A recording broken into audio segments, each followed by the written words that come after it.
Hey, before we get going, I want to kick this show off with talking about some Miller Lite, the best beer. Absolute best. The best beer. How many did you have this weekend? I had a few. Okay. I had a few. Nice. Yeah. There was a fest by our house, where Danny grew up. Mm-hmm. Did you have any in Oakland? Yeah, I did. I had some certainly in Oakland. did. I had one in the airport on the way, waiting in the gate. I had one on the plane to Oakland. I had a few before we got. You're to living. Oakland. A few after we got out of the game at Oakland, and then a few on the plane home. Sounds like you. And the hotel had them too. Yeah, it was nice. Like the little snack area at Miller's. It was stocked. When we walked into that hotel and I saw that fridge, it had that aura. Just you know that aura? It was glistening like in the light. They had it all. A great taste, less filling since 1975. Undebatable quality, great taste, only 96 calories. You don't have to choose what's best about Miller Lite. Miller Lite has great taste and is less filling. It tastes like Miller time. To get Miller Lite delivered right to your door, visit MillerLite.com/midshow. Or you could find it pretty much anywhere that sells beer. Celebrate responsibly, though. Miller Brewing Company, Milwaukee, Wisconsin. 96 calories per 12 ounces, fewer calories and carbs than premium regular beer. On that note, all right, Bang Bang, welcome to the mid-show. A lot to get to today. We're going to recap our trip to Oakland, our 19-hour excursion to see the now snapped 21-game losing streak White Sox. I am thrilled that happened because they have the Cubs coming up next. It would be very Cubs because they've been playing a little bit better to like inch back to where it's like, oh, they're only 4 out and then lose to the White Sox to snap the streak. See, I think opposite. I think that would have been like so much pressure on the White Sox to win that game. If it came down to 23 games to the record at home against the Cubs, that all the pressure would have been on the White Sox. The Crosstown Classic would have meant something. The Cubs are still sort of playing for something. No, they're not. Yes, I agree. But like, if they win today, we're recording Wednesday, they beat the Twins, and they take 2 from the White Sox, and all of a sudden you're kind of it's the wild card, the playoff expansion. I know. Yeah. And then obviously we're going to talk about Hard Knocks. So I was going to start with Hard Knocks. So we just start with Oakland instead? Start with Oakland. Oakland to me is more interesting than Hard Knocks. Okay. All right. I agree. But so we went out there. We flew out, the 4 of us. We got there at noon? Yeah, right around noon. Noon or so, like with the sole focus, we're going to the A's White Sox game. And honestly, for a town and a stadium that gets so much shit, it was better than expected, I think we would all say. You guys had a pretty low bar, sounds like, though. Yeah, but just like, dude, the headlines that stadium gets is horrible. Well, but they're also weirdly justified. Yeah, to an extent. The whatever bridge or whatever that was when you're crossing, it looks like you're heading into Shawshank. It's with the fencing completely covering it over the highway. Like, what the fuck is going on? Where are you guys? It was so we went to the Dominican Republic. Donnie Does and I 2 Februarys ago, about a year and a half ago, and we saw their World Series in Santo Domingo, the country's capital. That stadium held like 35,000 people, maybe a little more than that. It was a big stadium. It was better than the Oakland Coliseum, and this is in Santo Domingo, Dominican Republic. It was better than the Coliseum. And they played in that stadium for what, 50 years? It's not that old. Yeah, how old? 64 or something? Yeah, that's pretty fucking old. It's old. Wrigley doesn't look like this. No, but Fenway doesn't look. It's a concrete fucking dump, but it has 66. A weird charm that's awesome. 66. So that, I feel like that era of stadium construction, if you think about it, like the old Red Stadium, the old Toronto, the Pirates old stadium, yep. And then it's like everybody built those stadiums, and then they like saw Camden Yards, and we're like, all of our stadiums are fucking trash. They're like, let's just build a thing for people to watch baseball as opposed to like making it a good experience. To me, like Oakland is, on TV at least, is the epitome of that. That's exactly the last of a dying breed. They call it the baseball's last dive bar. That's exactly what it is. Like great name. The troughs they don't drain well, so as the game's going on, the piss just rises in the troughs. Throw some fucking Drano. The one that I saw, if I tweeted the picture, there's a pipe that's as long as the trough, and these troughs are like 10 feet long. and one of the pipes it fell off and was just hanging in the urinal. So it didn't flush, but they were still, you can see it on the right. You somehow tweeted the only pic where there wasn't pee in it. I have a picture when there's which pee. is good. Yes. I don't think we're allowed to even show urine on YouTube. This is just a toilet. This is just a toilet. I like a trough though. I compared it to this. I toured Fort Schonenberg on the Maginot Line in Europe, and when you're walking into this stadium, it gives very similar vibes. You're surrounded by concrete. It's concrete as far as the eye can see, and I think it's a reference. Everyone in our audience will understand. Yeah, this is preposterous. Yeah, like just fencing. However, I liked it. But like, I liked it. If they were like, it's like a CTA entrance. But like, you could make this like, hey, you're entering the Terror Dome. Like, you could make it if the A's were good and they had like competent management. This could be like, this particular walk could be like charming. Like you're entering the Octagon. Definitely. And it sounds like, so we shout out to the Last Dive Bar crew. It's like their version of Section 108. They toured us around the stadium and were introducing us to all their fans and all their people. And Eddie called it best. He's like, it feels like an abandoned mall. And there were stores on the upper level that they were trying to build up prior to deciding to relocate that were just like half built but closed and empty.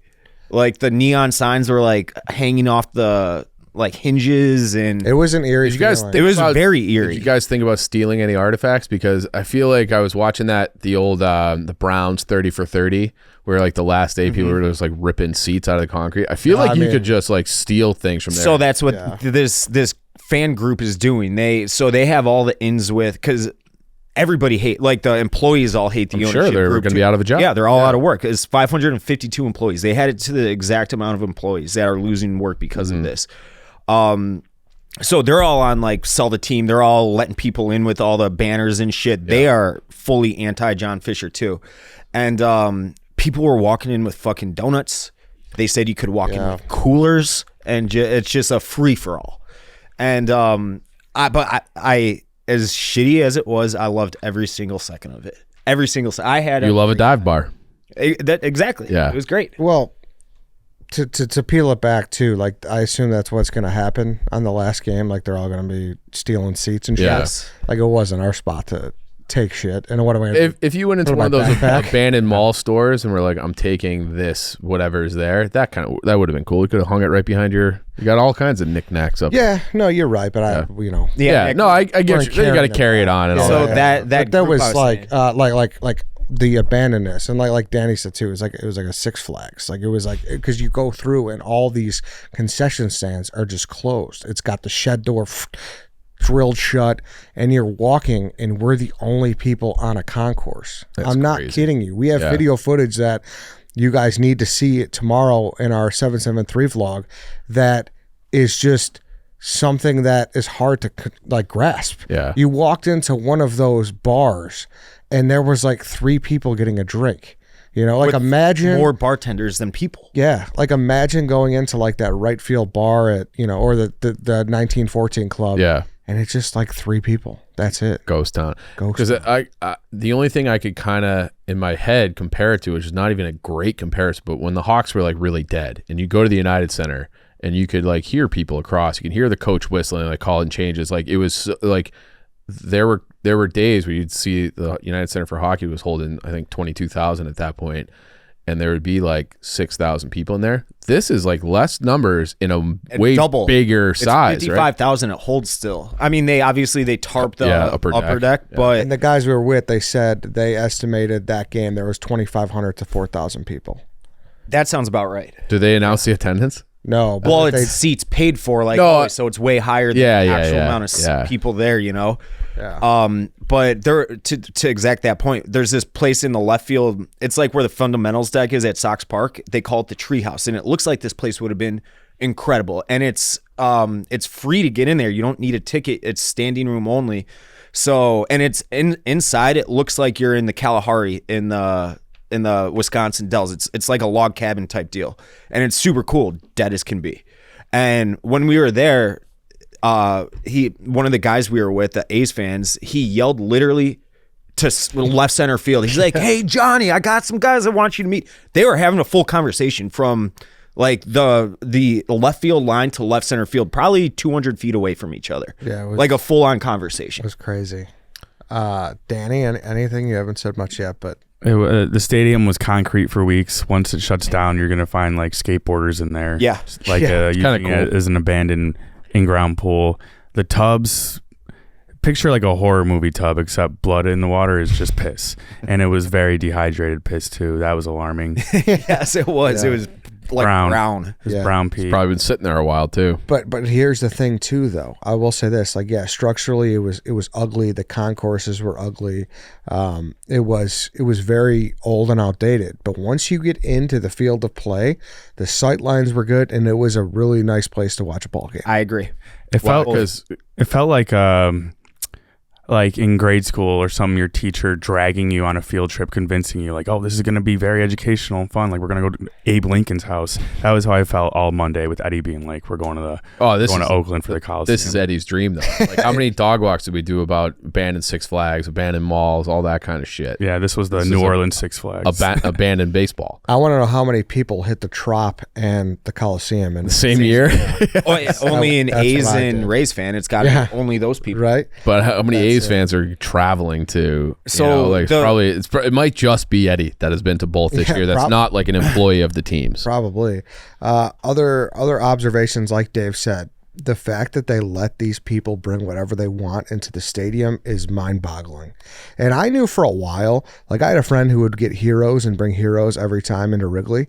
I don't think they allow you to bring food in anymore, but I know they did for a long time. Back in the day, they did. Yeah. So we're in the security line, and this guy was taking forever. Finally, we're like, it was like an iPass. You like reversed your car and you go into another line. And I'm like, what's holding this guy up? I look left, and I like, Danny and Lance looked at me. I was like, that guy has a fucking dozen donuts that he's just bringing into the stadium. And they're like, all right. So we started rolling. We're filming, and then the guy, the last dive bar guys, who were kind of our chaperones, our tour guys, they're like, oh yeah, you could bring anything you want to the stadium. You could bring a cooler, you could bring a full pizza. He's like, anything goes. Yeah, here we were worried about bringing a camera in. Yeah. We could have brought anything in. I said we could have brought the boomstick, all the sound check, everything. Yeah. It would have been funny if someone, because like you said, the employees are all on board with this. They didn't give a if someone just walked in with 2 coolers and was just like, I'll sell you a Miller Lite for $4 instead of whatever the stadium price is. I asked them, don't let you bring in like a case of beer, and they're like, oh, well, you got to be a little more discreet. Oh, you can't just wheel it. You can't just walk it in. If this were Chicago, the Bucket Boys would be inside the stadium. Yes. Yeah, they would be. They kind of were. They had the drummers in right field. Yeah. And like, what's the word when you don't feel emotion? Is that sociopath or psycho? Yeah, apathy, socio. I oft thought I was a sociopath, meeting some of these guys and seeing their entire soul ripped from them. I can't get these fans out of my head, because they were like, we met one guy in the last inning. He was this guy that he's missed 2 games in 20 years. We were talking to you about this yesterday. The only 2 times he's missed a game is to see the San Jose Barracudas. Because he also had a long streak with that, and it was like his 100th or 200th game, and he didn't want to miss a game on the Centennial, so he missed an A's game for it. 20 years. And when I was asking him, I'm like, are you going to follow him to Vegas? Or he's like, no, I'll never step foot in that stadium unless it's for an all-star game. He's like, it's a little worse of a feeling every day walking in here, knowing that it's one day closer to your death. It's like you are walking the Green Mile, and you know that's your death date, and that's how long you have to live. It's so sad. Yeah, the guy's name was Right Field Willie. Yeah, just like been there 20 years, man. And I'm just like, damn, what's it like knowing that? Like, you got like 26 games left. He's like, it's not good. It's like it's very, very sad.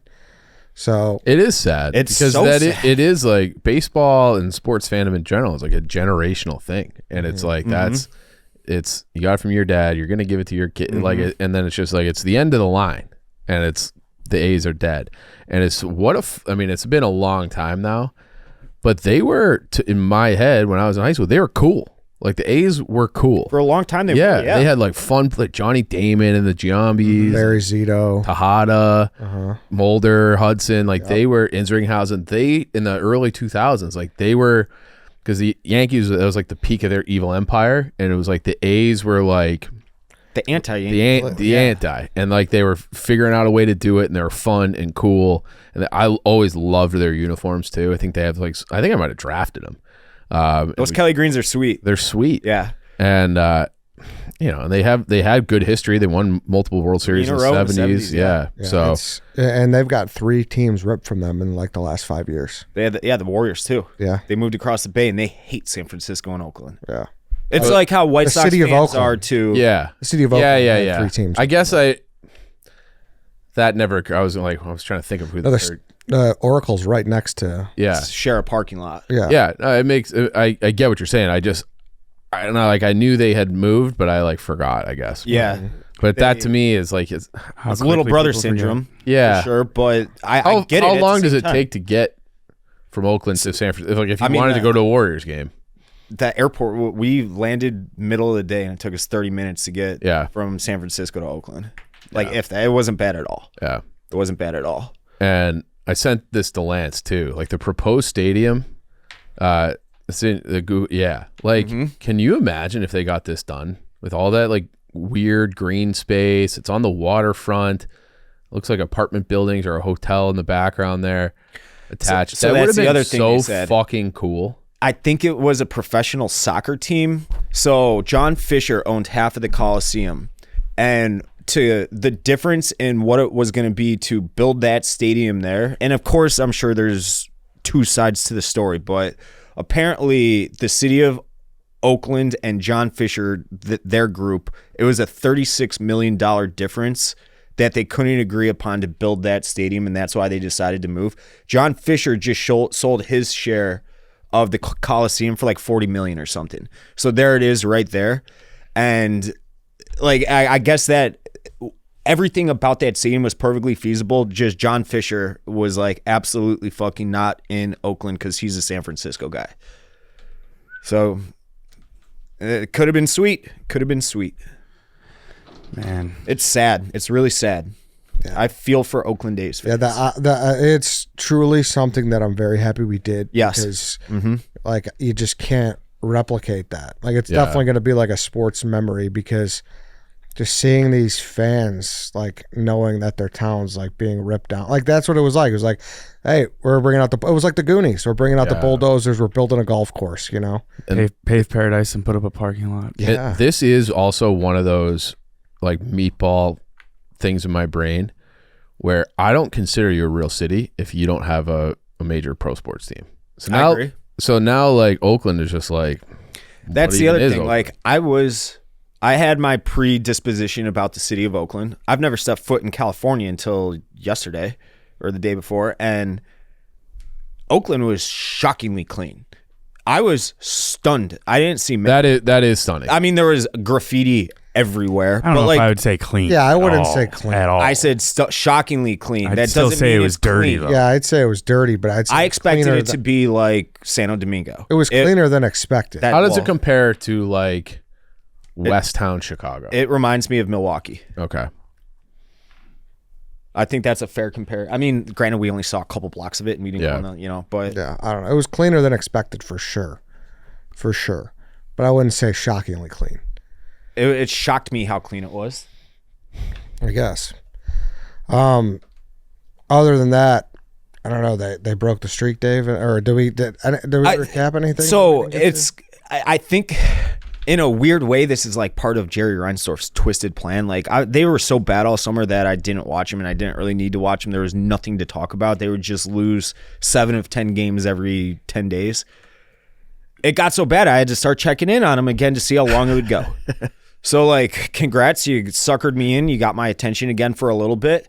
It did get to the point where I wanted that streak to go. I wanted to see that fireworks celebration for loss number 24 against the Cubs. I need them to wear this like a scarlet letter for the rest of eternity until Jerry's gone. I don't think he cares, dude. I don't. No, I think he has to. I think there's a difference between being mediocre and even bad versus being historically bad. Like I do. I think this is in turn going to be a good thing for the White Sox fans, because like any human person with emotion, like you have to, and pride, you have to be like, hey, this is the guy who ran Jordan out. Like, yeah. I don't think he cares. And like it's like a little embarrassing until the next season starts. And then you have some spin, some bullshit. But like they can't spin anything. Chris Getz spun us in a circle when we sat down with him. You were too. I wasn't. I remember. I was like, Dave, I have no other choice but to believe him. Sure, but I still said like 70 wins. Yeah, 70 is a lot more than fucking 27, dude. No one ever. I think their win total the worst was team like, in the history of baseball coming. Chief was all in on the over wins after we talked together. That's true. Yeah, because what was it? It was like 68, whatever, something it was, like that. Yeah, I thought first the Bears, now the Sox. yeah. But I bought it because it was like that team. Like they just like he said all the right. Because I still was like, there's no way that core is this fucking bad. So if you get if you change the culture, that could go a long way. Mm-hmm. And by a long way, I mean like 70 wins. Sure. That seemed plausible to me. And they still had Dylan Cease on the team at that time. Right. For like a week. Yeah, another week or two. And it was just like, it was just like they're gonna be bad. They're gonna be in last place, but 28 wins is it's historical. It's historic. Bad as it gets. Yeah. That's why having a 14 gamer think... and a 21 gamer in the same season is fucking crazy. That's crazy. I mean, there's the old baseball adage, every team wins 40 and every team loses 40. Yeah. That may no longer be the case. How many games left? I don't even know. I don't know, do the math. But that's what I'm saying though. He used his spin on us. I still thought bad, like very bad, but maybe they won't piss me off this year because they'll play correctly. Mm-hmm. That didn't happen. And now they're they're fully out of excuses. Fully. You can't try to spin the worst game in history. Now, I saw this floating around the internet. I believe it might have been Jay Kuda. So, assuming that just to make it a round number, not saying they will reach this pinnacle, but just to make it a round number, they win 45 games. Mm-hmm. That would mean to get to 70, they would have to have a 35 game improvement. They have 46 games left. 46. So for next year, if they win 70, that'd be about a 35 game or 20, 35, whatever the number is, 25 or 25 game improvement. The most ever year over year is like 25. So just to get to 70, and that's like going from a 65 win team to a 90 win team, which has happened a handful of times. Just to get to 70 wins, they have to have like a historical improvement next year. Yeah. And it's obviously not like the cavalry is coming next year. It's not. They're gutting it even more. They're shedding payroll as much as possible. So and that's what I mean when I say I don't think Jerry cares, because he doesn't. And they could finish with 39 wins, and they're not gonna go out and spend or do anything. Yeah, I'm not saying he's gonna. They'll probably trade Crochet in the offseason. He's gonna start signing off He's not gonna start signing off $100 million deals, but I mean, at some point, maybe you look out to hire from the outside. Maybe you actually do some due diligence. No, Chris Getz knows the organization inside and out, so he's the perfect guy. Yeah. Right? I don't know. They need to get bar rescued. For real. Seriously. That's exactly what. But like, here's the thing. It wouldn't be difficult to do so. There's a guy out there, you can make him an offer you can't refuse. And I know he's got ownership stake, might not want to, probably doesn't want to. Be like, Theo, I got 5 years left to live probably. Go and get me a championship in that window. Can you do it?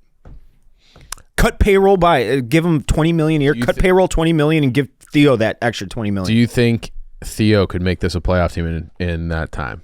In 5 years? Yeah. Yeah? Theo could, yeah. I want no meddling. Theo. No, I know. Yeah. I just in a vacuum. But I mean, this is all such. It's stupid to even talk about. I don't even know why I'd waste my breath saying that, because it'll never in a million years happen under a Jerry Reinsdorf regime.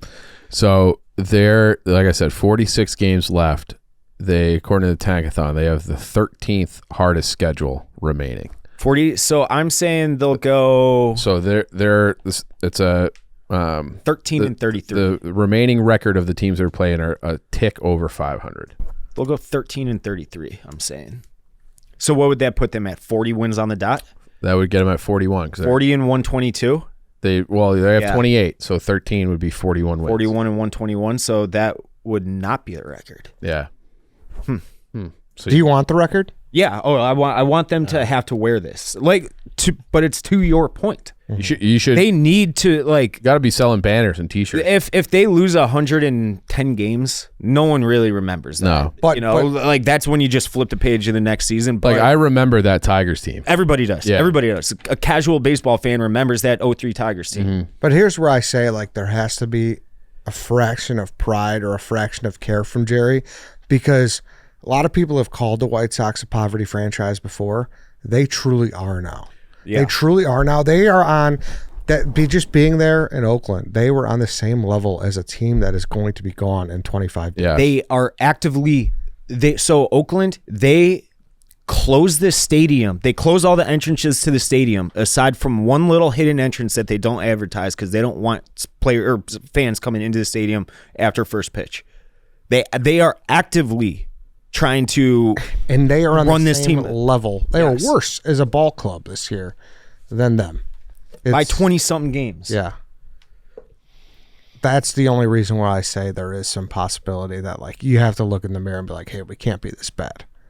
But I think Jerry would be like, we are this bad. They're probably worse than we thought, but we knew it was going to be bad, and it's by design. It's part of the plan. I think that's what he would say. Hey, the last rebuild didn't work. We knew we were going to get rid of members of the core, this and that. And I don't think Jerry likes rebuilding. Jerry likes to retool and make them just fine enough to get some fans in the stadium. But he's saying, he's there was no path to 82 wins with this group, which is where he wants to be. So, and like Dave was saying, they would have to have a historic improvement to get to 70. So I think I don't see them doing anything to change what they've been doing. They're going to win 100+ games or lose 100+ games next year. Absolutely. They might be a worse team next year, probably not record-wise, but it'd be talent-wise than this year. They're historically bad. I also, and this could just be my perspective, but I feel like that losing streak, this one that just snapped, didn't really start getting headlines until it got to 15. Right. No one cares. Right. About So any other team loses 10 in a row, it's like, holy shit, they've lost 10 in a row.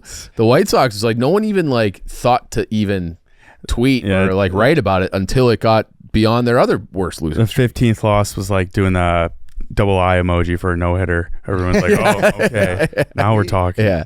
We were third row behind the White Sox dugout, Chief. Mm-hmm. And obviously they're professional athletes. You make it to where you're at, respect. Obviously, I could never fucking do that. But just looking at them in the line for the national anthem, they looked like the Angels in the outfield team. They just looked like a band of misfits. Bad News Bears. Yes, they truly did. They did not look like a fucking professional baseball team. Do you agree? I agree. This is a meathead thing to say. It's like Major League. They're going to take away the plane next year. It truly looked like that. They have a kid, he was an 11th rounder, and he's hit the shit out of the ball out of nowhere. He might be one of those fine guys. His name is Brooks Baldwin. Look up Brooks Baldwin. I want to see a screenshot from a game, though. This is, with all due respect to Brooks Baldwin, it's not his fault. He looks like he's 12 years old. And I need you guys to, when the cameras shows his stats as he's gathering to hit, the side angle. Yeah. He looks like he's in the Little League World Series. They really are. The bench warmers handing him the slip that just says I am 12 in crayon. And he actually, oh my God. It's the youngest looking athlete I've ever seen in my life. I'm not even a ton of pictures of him on the White Sox. Yeah. You can only find his 8th grade graduating pics. Yeah, it looks like a Halloween costume. Yeah. I thought he was a bat boy at first. He looks like one. However, I do like him. I have to say that I actually do like he hits the ball hard. Shout out to Brooks. But yeah, that's what it is talking about. Griffel's just out there waltzing around. Like I told Dave, I was like, Dave, this is your opportunity. If you got to get some steam off your chest. I even let out a wake up Griffel just to fuck around, and like, oh, what the fuck is he? He probably heard it. Yeah, he probably heard it. Yeah. Like I'm in the and I understand the hatred for Pedro Griffel. However, that's a manager. You can change that over an offseason, whatever. But when he's talking to the media, he has to have the wherewithal. He doesn't, obviously, because he's done them all. To not talk about how much Jerry Reinsdorf wants to win and how competitive he is. Do not fucking say it. Even if it is true, which none of us believe it is, even if it is true, don't fucking say that. Yeah. We don't want to hear that shit. But that's how you get a lifetime contract from Jerry. He's getting fired maybe today. Yeah, but La Russa got fired, and 20 years later, we'll be seeing Pedro Griffel with Williams See, III. And I hope the White Sox. I wish they would lean into like the troll and put La Russa back in the dugout. Like lean in and just do everything. Just like make it a us versus you. Not that they already don't, because it is the organization versus the fans, but like declare war. Yeah, like make an actual declaration of war, like fucking Theo Roosevelt in December of 41, like the Emperor of Japan. Like, I want them to lean into it, but they won't. They'll just continue on doing the same shit they've always done and being losers. It's such a bad organization. It's pathetic. It's embarrassing. Not good. Hey, let's pause for a second here because I want to talk about Vander Hagen razors. You should be making the switch from a cartridge razor to a safety razor today with Vander Hagen.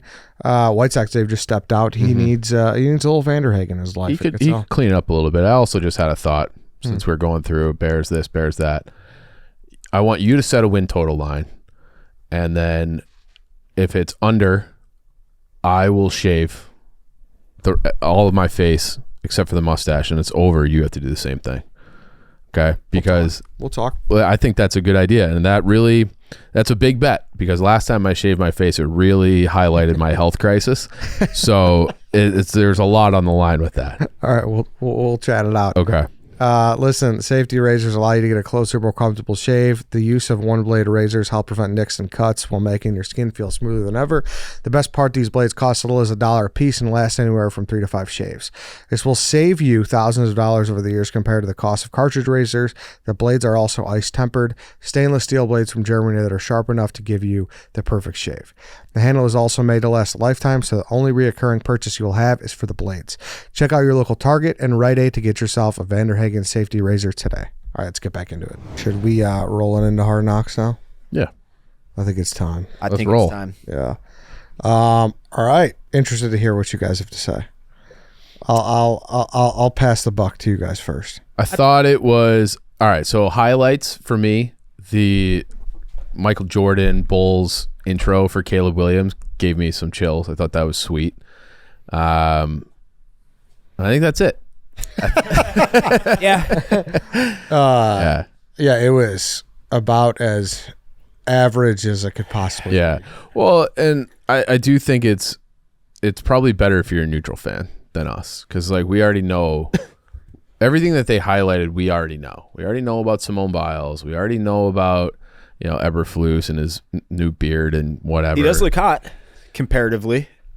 So that was probably one of my takeaways. When he's like in front of the room, it's a little cringy for me, where he's like talking to the team. I'm like, oh, this guy. See, oh really? I give him the benefit of the doubt there, and I say him. I mean like coaches in general that are on Hard Knocks, because the camera's on you. Yeah, but see, I came away from that liking Eberflus more. I did too. Yeah, I thought I was impressed with his emotional intelligence, like how he just interacted with the players and how got on. You could see how the players. I think he's better one-on-one than he was addressing the team. Yeah, specifically, I'm talking about his conversation with Caleb Williams. Yeah, I thought he came off good in that. I thought he came off well in his the moment. With family, obviously. Yeah, that's when he's at his most nice house. Yeah. Right on Lake Michigan. Yeah, pretty good. Probably up in Lake for you. Yeah, probably right there down. Yeah. Down the street. Bullshitting on the field when he was like, we're gonna call this guy the Eagle. Like I thought he was like, He was good. I thought yes, but I think when he's up at the front of the room addressing the team or addressing like a huddle, I'm like he doesn't have. It's a totally unfair comparison.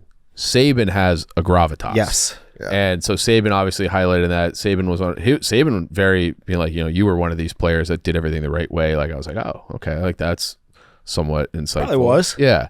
But Saban has a presence. Harbaugh has a presence. There's these coaches that like they walk in the room, they're in charge. Mm-hmm. I don't feel that. He's like the fun uncle kind of guy. I would still listen to him, but he doesn't. It's not your dad. Where I wish he had a little bit more of, which is interesting. Yeah, substitute teacher vibes. Yeah, a little bit. Yeah, which is interesting because we heard before that he is not like that. Yeah, that was Nagy's personality, right?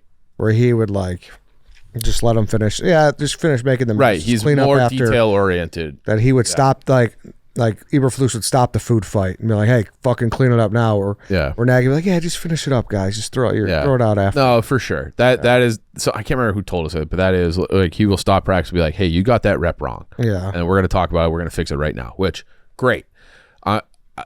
But at the same time, I'm not even saying like this makes him a bad coach. It's just. I don't know. I know exactly what you're saying. It left me wanting a little bit more. More of an aura? Yeah. Like, but it's not fair either, but like Ditka. He's just year 3 head coach, though. You know, it's when Saban was at Toledo, do you think I think Saban he would have walked into a room and I don't know. I think I did. I don't know if it would have came off on camera is what I'm saying. Perhaps it did back Maybe not, then. but I've watched the Belichick and Saban, Browns, whatever. Mm-hmm.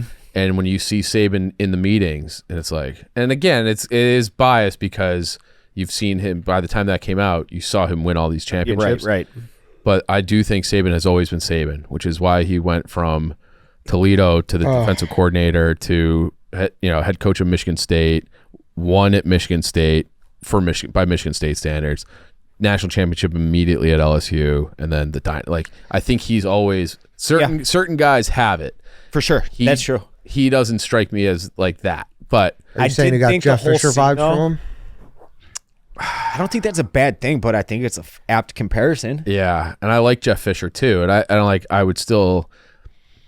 I'm not like, but like I said this last year, like if you have an opportunity to get Harbaugh, like you go make the upgrade. It's not like Eberflus did anything wrong necessarily, but it's like it seemed like they never really explored that as an option. But that's my only thing. So again, it's like a snap judgment, just like watching it. It's like this isn't quite exactly how I'd like it to be. Okay. Yeah, like Saban only has to ask the room to quiet down once. Eberflus is doing it 3 times. Yeah, that's a good way to put it. It's a good way to put it. The whole scene though with him was awesome. How that was like it was like a voiceover kind of, and it's like always stand behind the quarterback, and then like that's the voiceover while he's standing behind Caleb Williams in practice. Yeah, I thought that was the best part. I thought it was without question. And I hope it's a message that you really had the potatoes out of your ears for.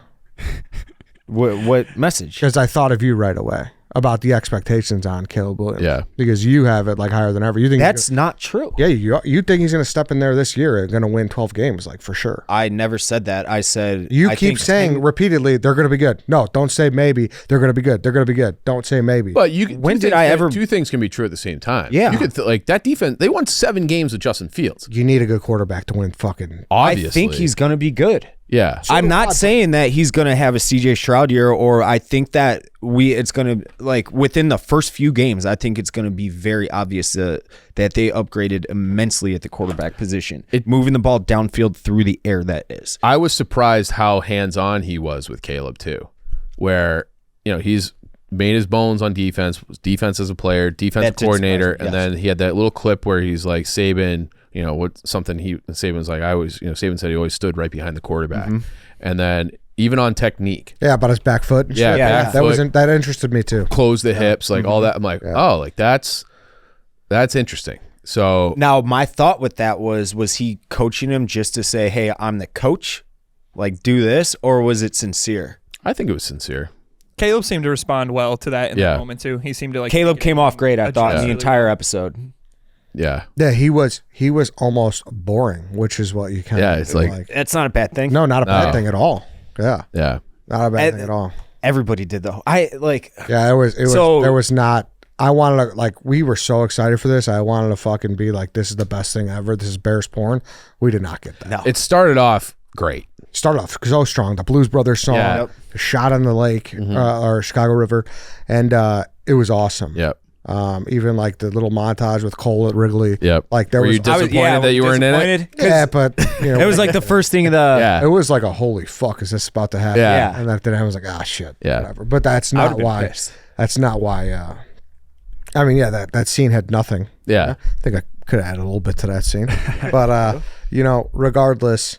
Were you talking to the cameras and stuff?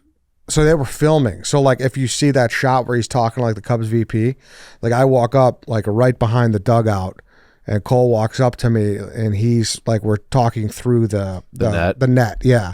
And they were filming. They had a signed release form, so they had something. Maybe I don't know. Maybe it was bad. Maybe it was hard to hear us. Who knows? Yeah. But they didn't use it. Eddie got his face blurred. Yeah, That would have been great. maybe. That would have been even better. For me. Yeah, like you said, it was more for a national perspective, I feel, which I understand. Like the Simone Biles Owens thing, cool, but not necessarily what I want. I wanted to see more of show me Walker and Booker. Like show me. They didn't show the defense at all. At all. At all. 4 more They episodes. didn't. Yeah, They showed the Jalen Johnson a little bit. Yeah, a little bit. his little weird car, but we already saw that. Yeah. You know what I mean? Like that was already clipped. But even like when they were showing Caleb struggling, like he got picked off a couple times. Yeah. So they. I mean, I but- did that. short- That was like the Hollywood part of it because they showed him struggle at first, and then by the end of the episode, he was just throwing darts. Yeah. You know, there was like a little bit of a buildup for that. A short blurb of Keenan Allen. Like Keenan Yeah, Allen, nothing. I really want to see that guy. That guy's a veteran. He's got a good personality. A short blurb.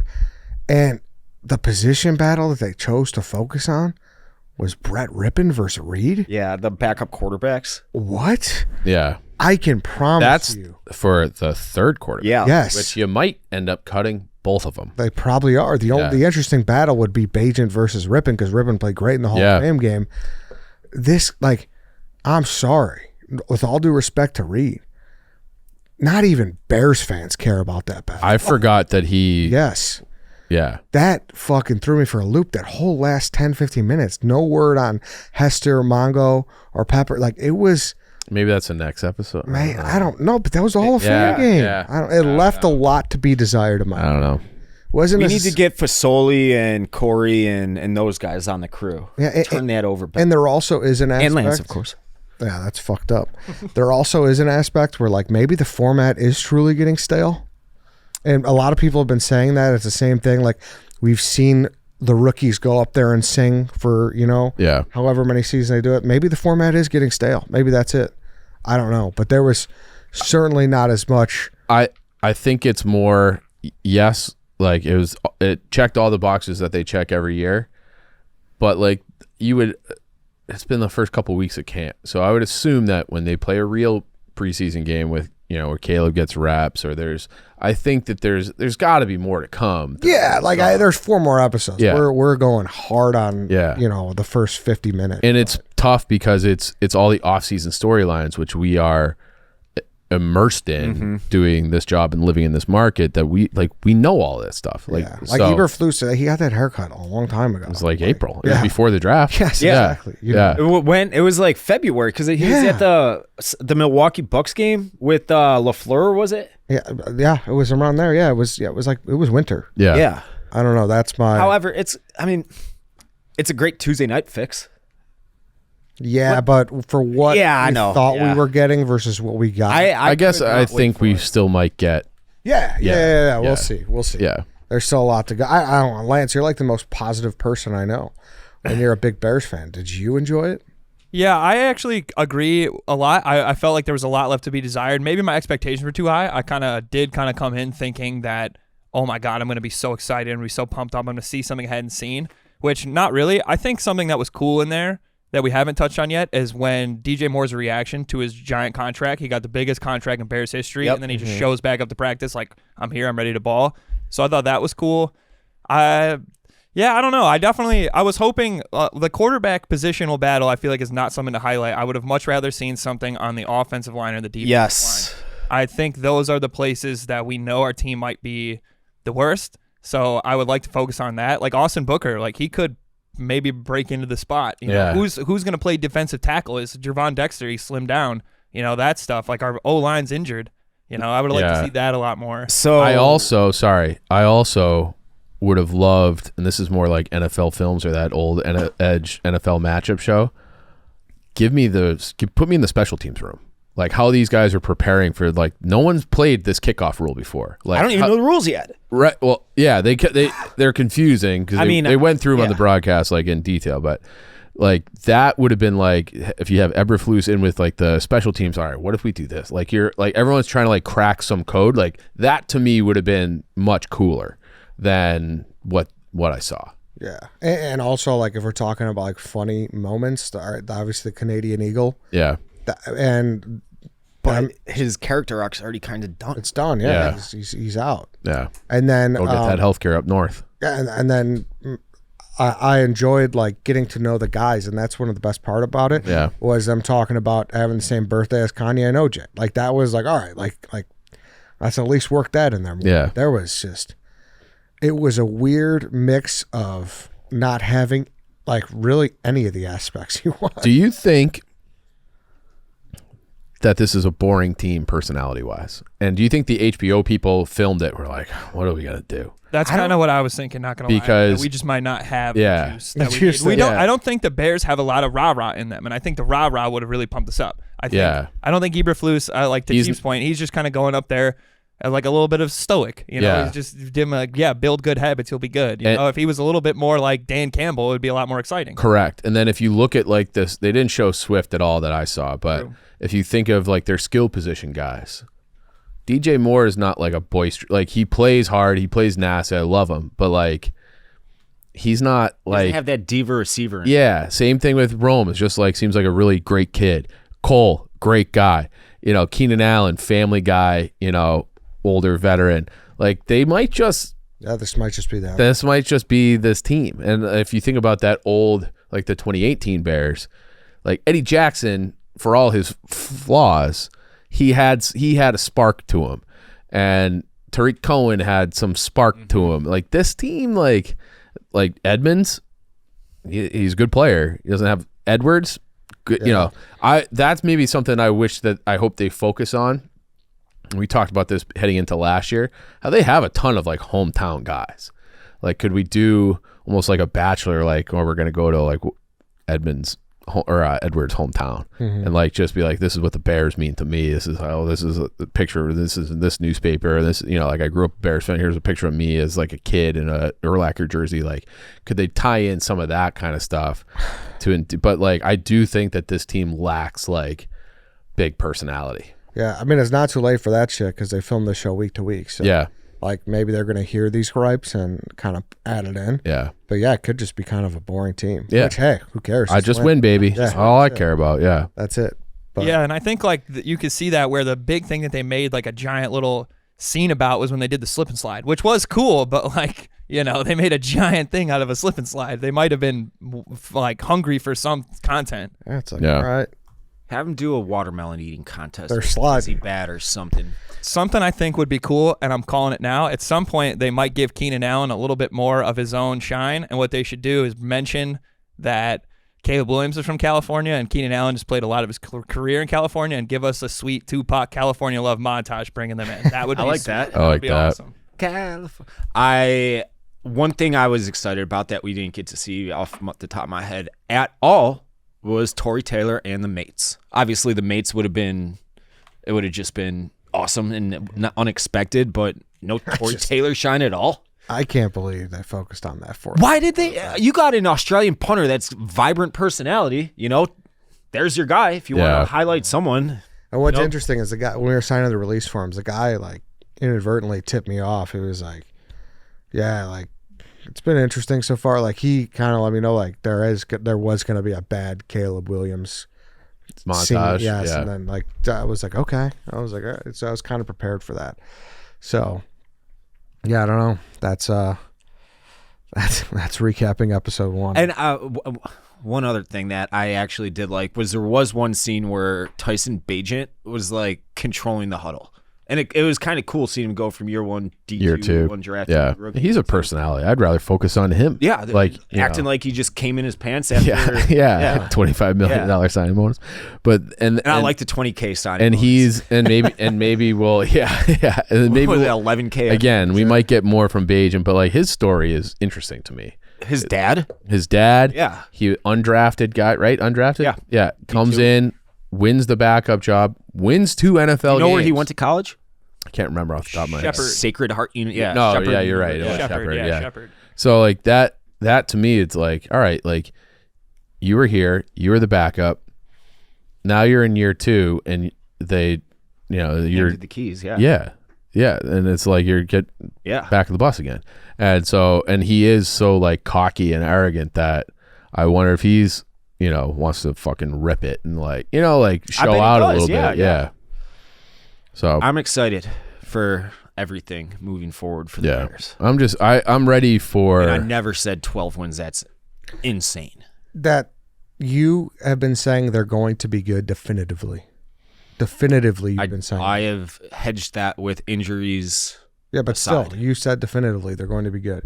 And they're going to be. They should I don't be good. think there's anything wrong with having an expectation about this team, considering the weapons they have on offense and defense. Obviously, there are warts. The my front whole seven point on was both this came sides about looks thin. from the best football coach of all time saying that the expectations are what kill young quarterbacks. That's why I'm putting this. Yeah. So you're saying it's not okay to have expectations of being good?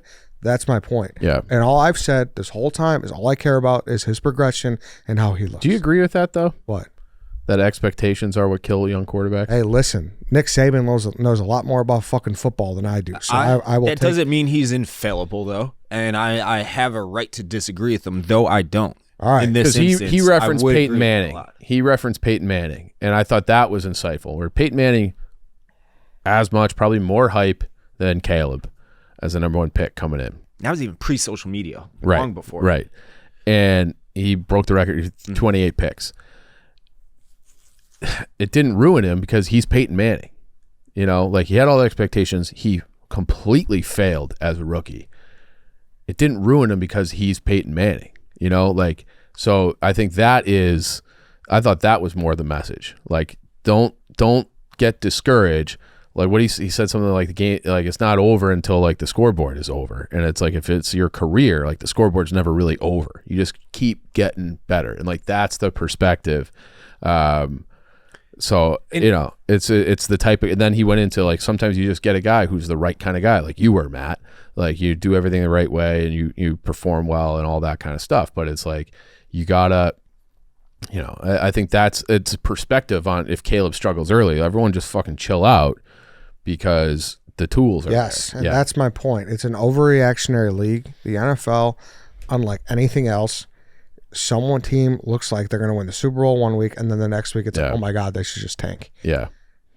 It's a patient year. Like, yes, they have a lot of good pieces, and I think that the Bears will be a good team. Okay. I do.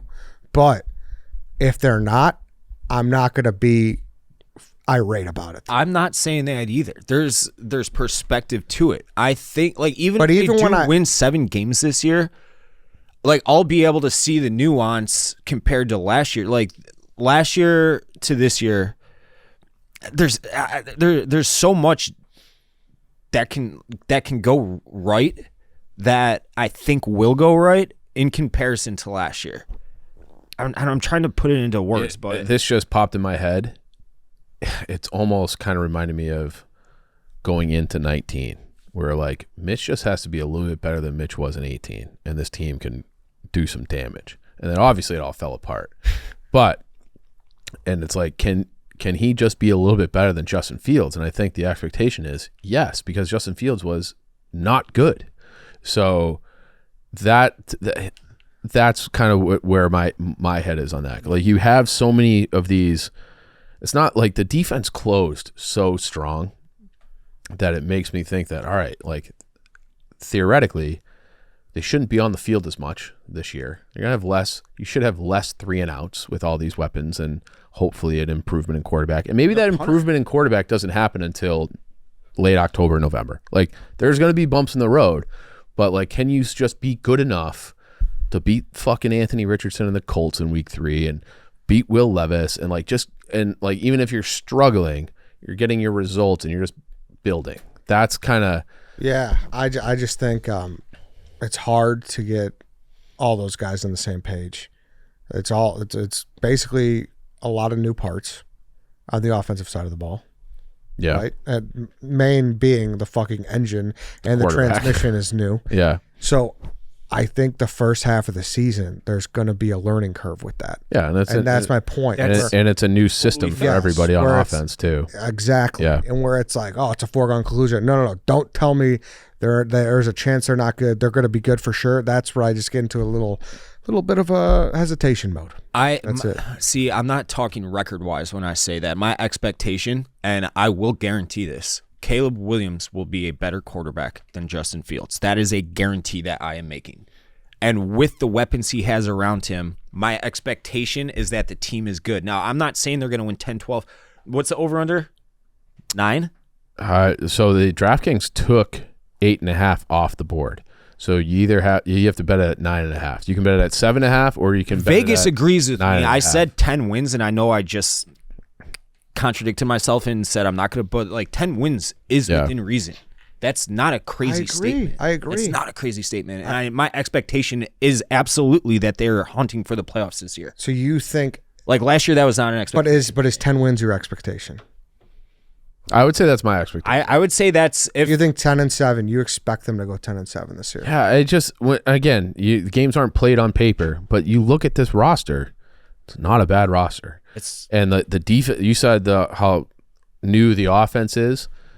Well, the defense is not, and it was last year with all those pieces, and it took them a while to gel. It took them a while, and then it was like the end of the season, and they had all the drama at the beginning of the season, the defensive coordinator, all that. But like by the end of the year, like that was a fucking good unit, and it didn't get any worse. It might have gotten better if you have some guys take a year 2 jump with Dexter and whatever, and you have full year of Montez Sweat. Like, so you have like a stability of a defense that in theory should keep you in games. And then it's like, can the offense catch up at some point with these new system, rookie quarterback, and a new wide receiver 2? My expectation is they're in between the 8 and 10 range. 8 and 10 win range.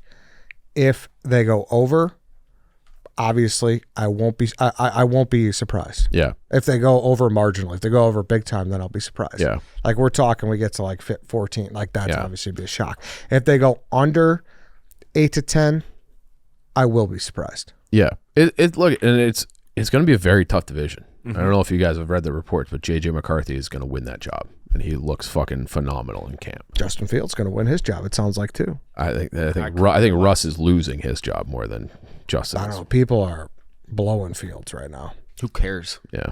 No, I don't. Yeah. It's whatever. Good for him. But even doing this move was the right move, even if Fields has a good year. Agreed. Yeah. Agreed. So, but I don't know. I'm more with Dave, I guess. Like, I think it's okay to have expectations and to dream a little bit. But that's not what I'm saying. You get what I'm saying. Where like there's a full nonstop. Like there's no chance. Like it's a 0% chance. And that's say that. But your attitude has been like that a lot.